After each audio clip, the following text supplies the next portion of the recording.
가수의 활동에 있어서 이미지를 손상시키는 행위를 할 경우에 이제 소속사가 제한을 할 수 있도록.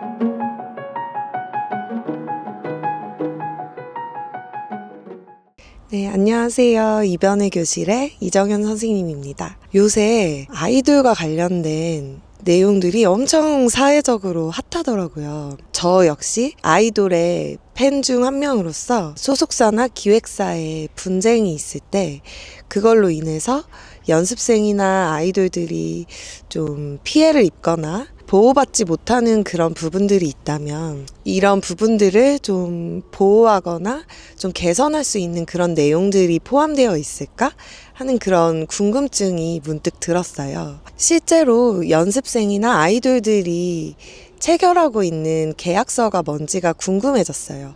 그 계약의 내용에는 소속사나 기획사의 어떤 권한이나 의무 내용도 있을 것이고, 동시에 아이돌이나 연습생의 권한과 의무, 그러니까 해야 하는 의무도 있지만 주장할 수 있는 권리 내용도 포함이 되어 있을 거여서 그런 내용들을 살펴보고 싶어서 찾아봤는데, 그 문화체육관광부에서 표준계약서를 만들어서 배포를 하고 있더라고요. 그리고 대부분의 대형 기획사들이 이런 표준계약서를 계약서로 채택을 하고 있다고 해서 그 내용들을 보면서 우리가 한번 유추를 해볼 수 있을 것 같아요. 계약서는 두 사람 사이의 약속이잖아요. 그런데 두 사람이 자유롭게 약속을 한다고 해도 실제로는 어느 한쪽이 더 큰 협상력을 가질 수가 있어요.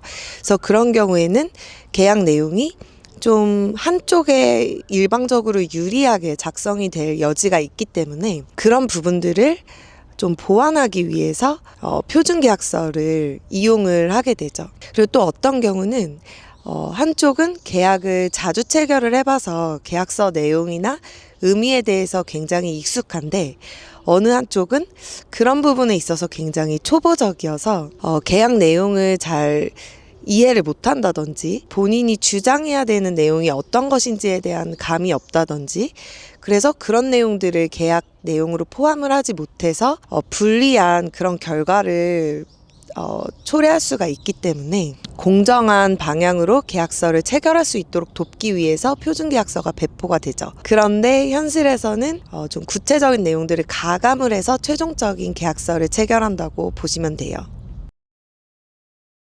네, 그러면 대중문화예술인 가수중심 표준전속계약서를 한번 쭉 읽어보도록 하겠습니다. 일단 기획업자와 가수는 다음과 같이 전속계약을 체결한다.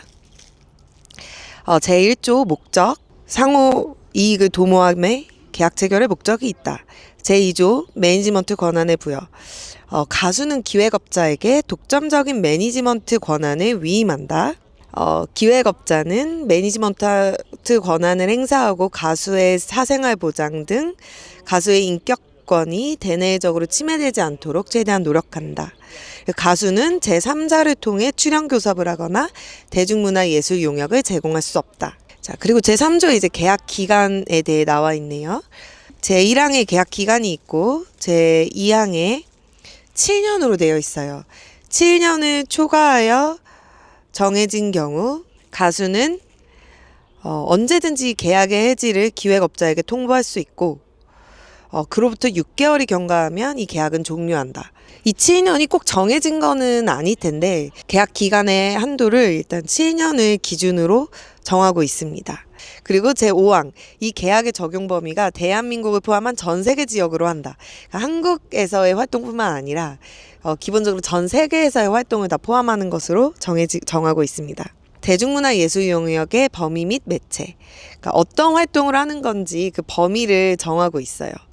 방송 출연, 연기자로서의 활동, 등등등. 그리고 TV, 음원, 영화, 무대 공연, 포스터, 저작권 등등등. 그리고 제5조 기획업자의 매니지먼트 권한 및 의무. 이제 이 내용이 굉장히 중요하네요. 교육도 실시해야 되고 계약도 대신 교섭하고 체결해야 하고 매체 출연도 교섭하고 또 홍보 및 광고도 해야 합니다. 그리고 그에 따르는 대가를 대신해서 수령하고 관리해야 하고 활동 전반에 대해서 기획, 구성, 연출, 일정 관리, 컨텐츠, 기획, 제작, 유통, 판매, 그리고 기타 제반 지원들을 소속사가 해줘야 합니다. 그리고 계약 조건 이나 이행 방법을 협의 및 조정해서 계약을 체결을 할 수 있는데 그럴 때 가수의 신체적, 정신적 준비 상황을 반드시 고려해야 하고 가수의 명시적 의사 표명에 반하여 계약을 체결할 수 없다고 정하고 있습니다. 만약에 가수 활동을 제3자가 침해하거나 방해하는 경우 기획업자는 침해나 방해를 배제하기 위한 필요한 조치를 취한다. 침해하거나 방해하는 게 뭐가 있을까요?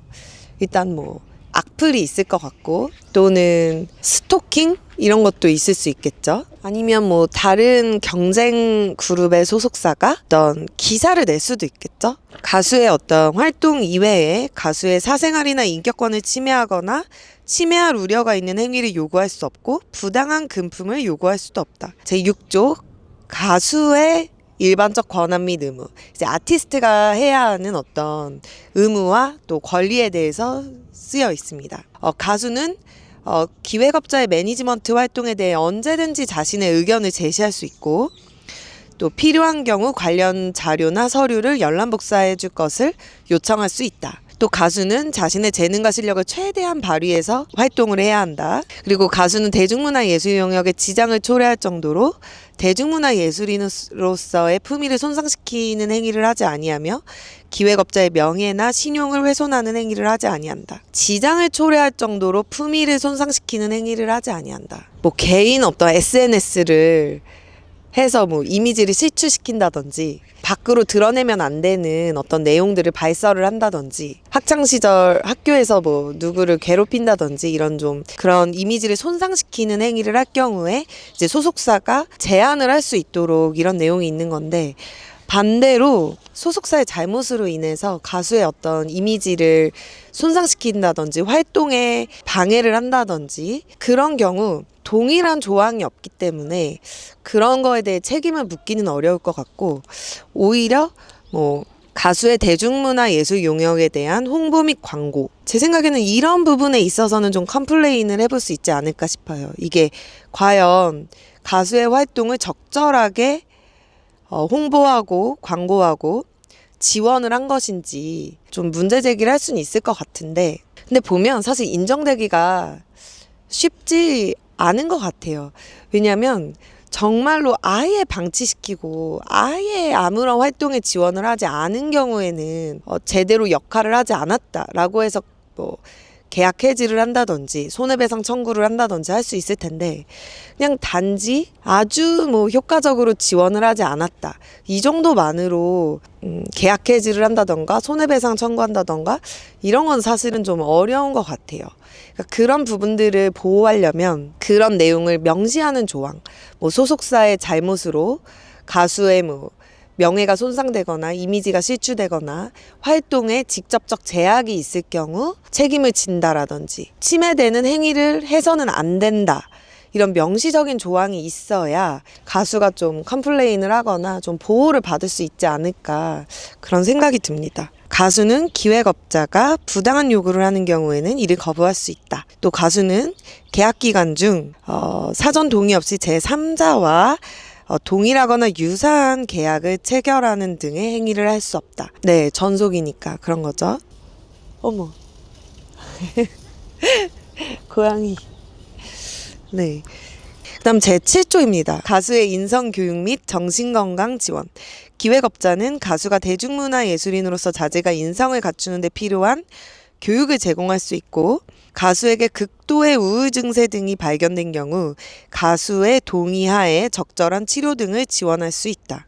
가수가 원치 않는데 치료를 할 수는 없는 것이고 또 반대로 가수가 치료를 지원해달라 이렇게 좀 요구를 할 수도 있겠죠. 이 조항을 근거로. 정신건강과 관련된 치료나 지원 이런 것들을 함께 고려를 해서 활동을 해야 한다. 이런 게 이제 계약상에 명시가 되어 있는 게 그래도 좀 고무적이고 좀 발전적인 내용이라고 할 수 있겠죠. 그 다음은 이제 제8조 상표권. 가수가 음원도 내지만 그 밖에 이제 여러 뭐 포스터나 화보 촬영이나 컨텐츠 제작 뭐 이런 것들을 하잖아요. 그러니까 그와 관련된 법적인 권리를 어떻게 관리할 것인가와 관련된 내용들이 이제 쭉 나와요. 뭐 상표권, 퍼블리시티권. 여기 이렇게 나옵니다. 가수의 모든 성명, 사진, 초상, 필적, 음성, 기타 가수의 동일성을 나타내는 일체의 것. 이런 걸 이제 퍼블리시티권이라고 하는데, 이걸 소속사가 이용할 수 있는 권한을 가진다. 왜냐면 이걸 이용할 수 있어야 결국 뭐 이런저런 활동들을 지원할 수 있을 테니까. 근데 제 2항이 나와요. 이 권한을 행사함에 있어 가수의 명예나 기타 가수의 인격권이 훼손되는 방식으로는 이거를 행사할 수 없다. 그리고 제10조 저작권. 저작권은 기본적으로 기획업자에게 귀속이 되고, 저작권 이용에 따라 매출이 발생할 경우 이 수익을 배분하는 거에 대해서 정하고 있습니다. 넘어가면 제11조 권리 침해에 대한 대응. 제3자가 상표권이나 퍼블리시티권, 저작권 등을 침해하는 경우 소속사는 이 침해를 배제하기 위한 조치를 취할 수 있다. 그리고 제12조, 굉장히 예민한 문제인데 수익의 배분과 관련된 내용입니다. 모든 수입은 일단 기획업자가 수령을 하고 다음의 원칙에 따라서 이제 분배를 하는 걸 정하고 있어요. 수익 분배 방식을 먼저 정하고 뭐 구체적인 분배 비율을 별도로 합의하여 정한다. 수입에서 가수의 활동에 직접적으로 소요되는 비용 등을 공제한 금액을 수익으로 보고 그 수익을 분배한다. 불필요한 비용을 가수에게 부담시킬 수 없다. 무관한 비용을 소속사에게 부담시킬 수 없다. 그리고 대가를 수령하면 수령일로부터 45일 이내에 가수에게 금원을 지급을 해야 하고, 정산 자료도 가수에게 제공을 해야 하고, 세금은 각자 부담한다. 그다음 제13조 확인 및 보증. 기획업자는 매니지먼트를 하는 데 있어서 필요한 인적 물적 자원을 보유하고 있음을 확인하고 보증한다. 가수는 다른 제3자와의 그런 계약이 없고 본 계약과 저촉되는 계약을 체결한 바 없다는 걸 확인하고 보증한다. 그리고 제14조. 이 계약 내용을 변경할 때에는 서면 합의에 의하여 변경한다. 그리고 제15조 계약의 해제 및 해지.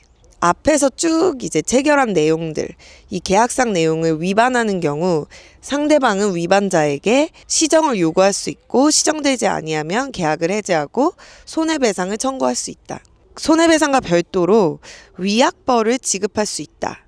직전 2년간 월평균 매출액의 계약 잔여 계약 개월수를 곱한 금액. 보통은 이 위약벌을 소속사가 가수에 대해서 청구를 하는 경우가 이제 더 많았을 거예요. 많은데 이제 지나치게 큰 위약벌을 계약 내용으로 정해서 청구하는 경우 가수에게 굉장히 불리할 수 있기 때문에 그 내용을 어느 정도 그 위약벌의 한도를 제한을 했다고 보시면 돼요. 월평균 매출액에 남아있는 앞으로의 그 계약 기간 늘 곱해서 산정되는 내용. 이게 앞으로 이제 소속사가 벌어들일 수 있는 내용이잖아요. 그 한도를 넘지 않도록 위약벌을 정해라. 이런 내용입니다. 근데 가수가 중대한 질병이나 상해를 당했을 경우에는 가수에게 손해배상을 청구할 수 없고, 그러니까 소속사 관련 임직원이 가수에 대한 성범죄로 인하여 법원의 확정 판결을 받은 경우 가수는 계약을 해지할 수 있다.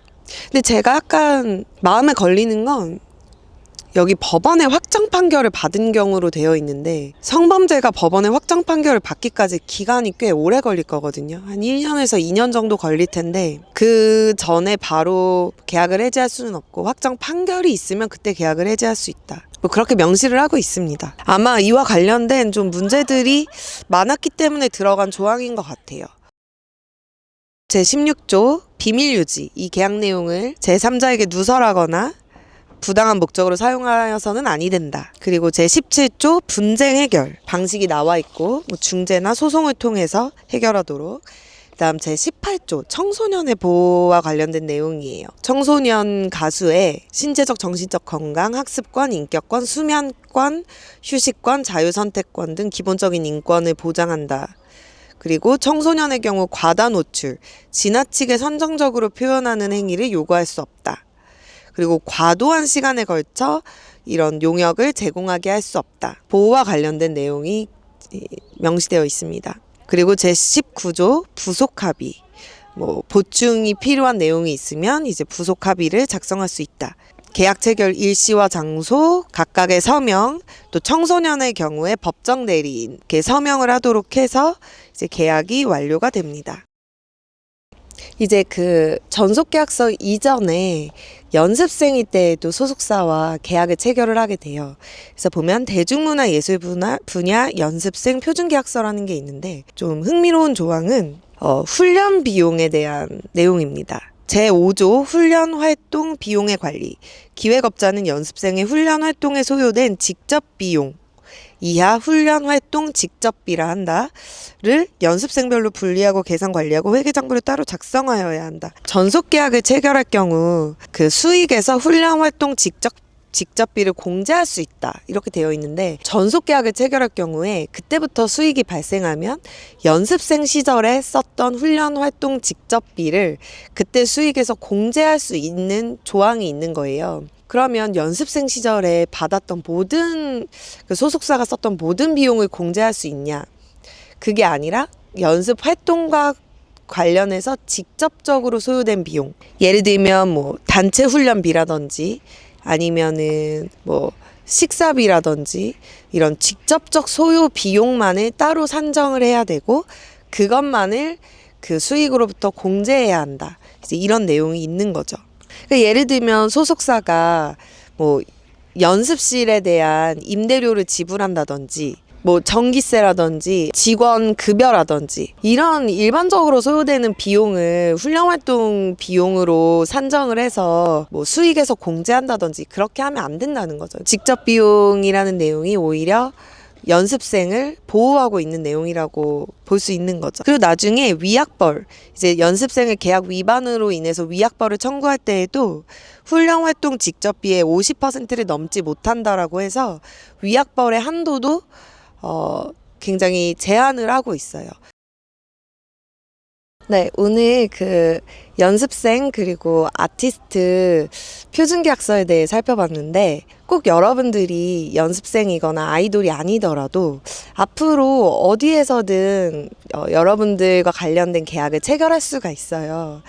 그걸 위해서 어떤 기본적인 계약의 어떤 내용들 이런 것들을 좀 이해하고 있었으면 좋겠다는 생각이 들어서 계약서를 함께 읽어봤고 다 고시가 되어 있는 내용이기 때문에 여러분들이 직접 다운받을 수 있는 링크를 여기 아래에 달아드리도록 할게요.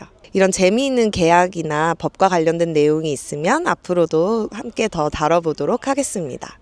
오늘 수업은 여기까지.